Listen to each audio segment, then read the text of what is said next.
দেড় বছরের অস্বস্তিকর দূরত্ব, কূটনৈতিক টানাপোড়েন, সীমান্ত উত্তেজনা, ভিসা জটিলতা, বাংলাদেশ ভারত সম্পর্ক যেন জমে যাওয়া এক বরফের স্তূপ। কিন্তু এখন সেই বরফে কি ফাটল ধরেছে?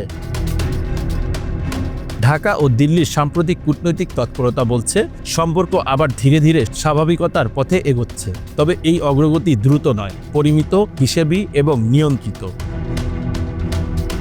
2024 সালের জুলাইয়ের অভ্যুত্থানের পর বাংলাদেশের রাজনৈতিক প্রেক্ষাপট আমূল বদলে যায়। ক্ষমতাচ্যুত প্রধানমন্ত্রী শেখ হাসিনা ভারতে আশ্রয় নেন। এই ঘটনাকে কেন্দ্র করে দুই দেশের সম্পর্কে নতুন করে টানাপোড়েন তৈরি হয়। বাংলাদেশ ভারতের অবস্থান নিয়ে ব্যাপক বিতর্ক শুরু হয়। অন্যদিকে দিল্লিও তাদের কূটনৈতিক অবস্থান স্পষ্ট করে, তারা নির্বাচিত সরকারের সঙ্গেই সম্পর্ক এগিয়ে নিতে চায়। কূটনৈতিক বিশেষজ্ঞরা বলছেন, ভারত আগেই বলেছিল তারা নির্বাচিত সরকারের সঙ্গেই কাজ করবে, হয়তো এখন সেই প্রক্রিয়া ধীরে ধীরে শুরু হয়েছে। এই সময়কালে সীমান্তে হত্যাযজ্ঞ, তিস্তা চুক্তির অগ্রগতি না হওয়া, বাণিজ্যে ভারসাম্যহীনতা এবং ভিসা সংকট সব মিলিয়ে জনমনে ক্ষোভ বাড়তে থাকে।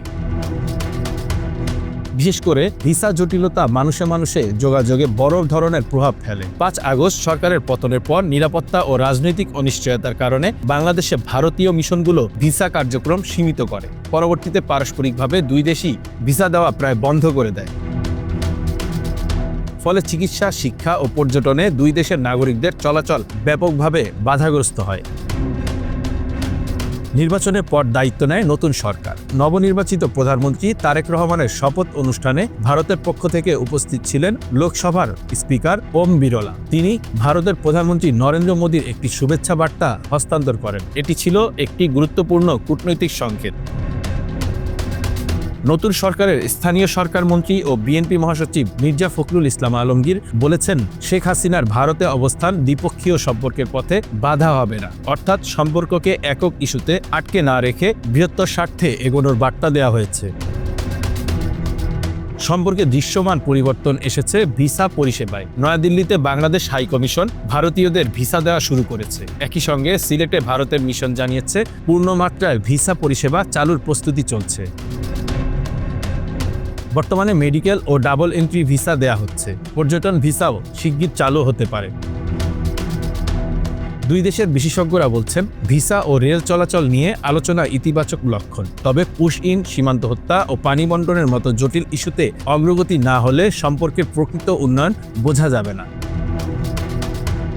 যোগাযোগ খাতেও নড়াচড়া শুরু হয়েছে। সরকার জানিয়েছে, ভারত বাংলাদেশ রেল যোগাযোগ পুনরায় চালুর বিষয়ে পরীক্ষা নিরীক্ষা চলছে। রেল চালু হলে বাণিজ্য, চিকিৎসা, শিক্ষা ও পর্যটনে ইতিবাচক প্রভাব পড়বে।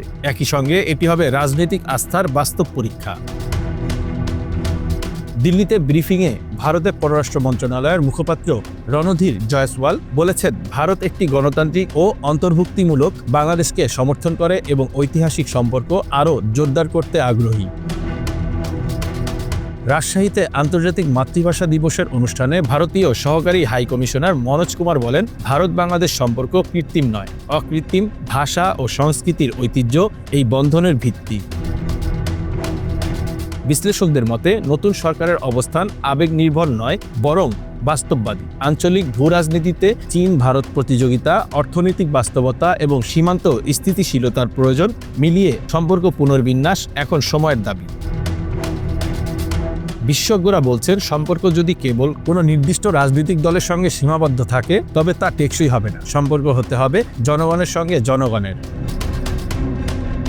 ভিসা পুনরায় চালু, রাজনৈতিক শুভেচ্ছা বার্তা, রেল যোগাযোগের সম্ভাবনা সবই ইতিবাচক ইঙ্গিত। তবে সীমান্ত হত্যা, পানি বণ্টন ও বাণিজ্য বৈষম্যের মতো ইস্যুগুলো এখনো অমীমাংসিত। অর্থাৎ বরফ গলছে, কিন্তু ধীরে।